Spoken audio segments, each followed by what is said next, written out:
Mr. Speaker, this is a noxious piece of legislation and the Greens will not be supporting it. The Employment Relations Amendment Bill is another nail in the coffin of workers' rights in Aotearoa, New Zealand. This bill is designed to force wages down, to keep workers in insecure jobs, and is a blatant attempt to undermine unions and limit a worker's ability to collectively negotiate decent wages and conditions with their employers. Put simply, this bill is a return to the 1991 Employment Contracts Act. It goes hand in hand with other noxious legislation this government has introduced, like the youth rates, like the 90-day rule of the last term, and like the reform of the welfare system, which is designed to flood the labour market with workers desperate for a job and prepared to take anything, which of course undermines the pay and conditions for all workers. This bill perpetuates a narrative that employers are benevolent creatures who charitably offer jobs to workers, and we should all be grateful. It deliberately creates an industrial relations environment that is hostile to unions and hostile to workers. Effectively, it tilts what was never a level playing field in the power relationship between the employer and the employee.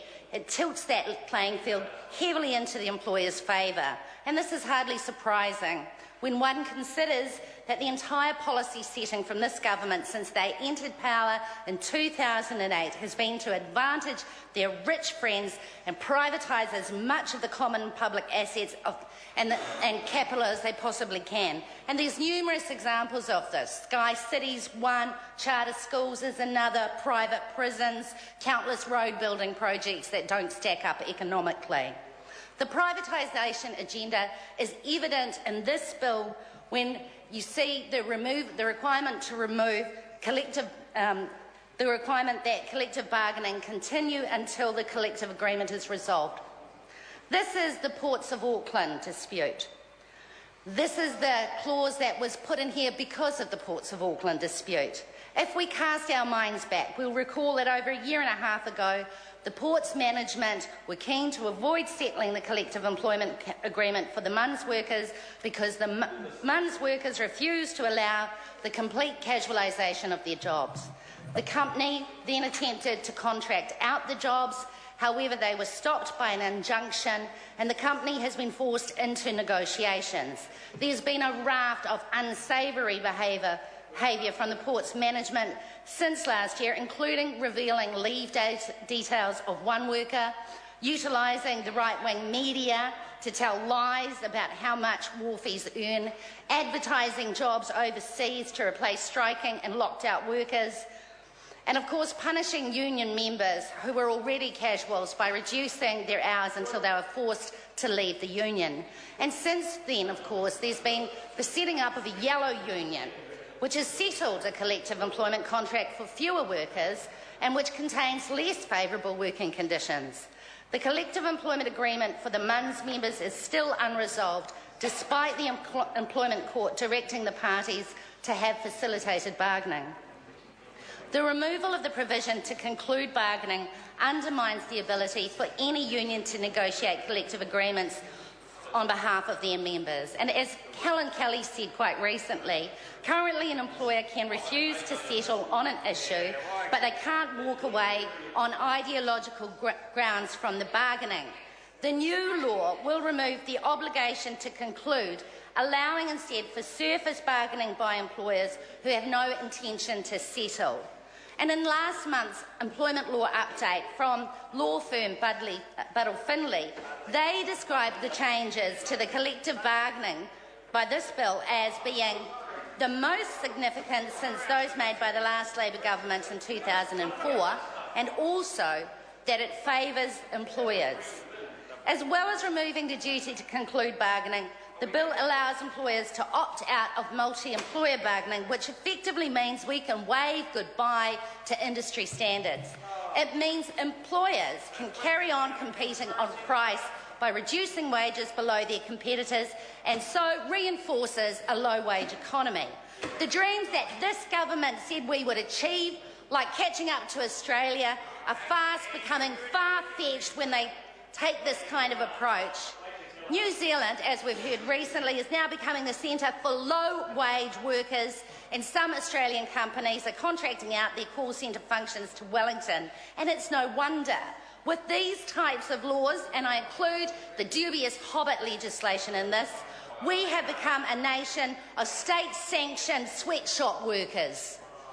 The bill takes us back to 1991 with a focus on individual rather than collective bargaining.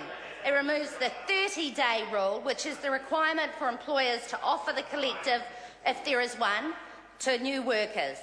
This provision was to protect new workers from being taken on at lower rates on individual agreements that they may have felt compelled to accept, or they would not get the job. And in so doing, that protected their colleagues as well. When you combine that provision with the 90-day trial provisions that this government introduced last term, we see a lack of the level playing field in very stark relief. In practice, what happens is that new workers have no choice but to accept whatever the employer offers them, or they will not be employed at all. And I, for one, have already seen examples of workers being too frightened to join a union during their 90-day trial in case they get the sack because they're too stroppy. The meanness of this legislation is really apparent in the removal of the only protections vulnerable workers have under the current provisions in Section 6A. This is the clause that meant that the mostly low-paid workers employed by contract cleaning companies at least kept the same pay and conditions if the contract had changed. And it's no secret that the previous Minister for Labour, Kate Wilkinson, was lobbied substantially by one small contract cleaning company complaining that this provision was unfair. So what does the Minister do? She changes it so that the provision won't apply for companies employing less than 20 staff.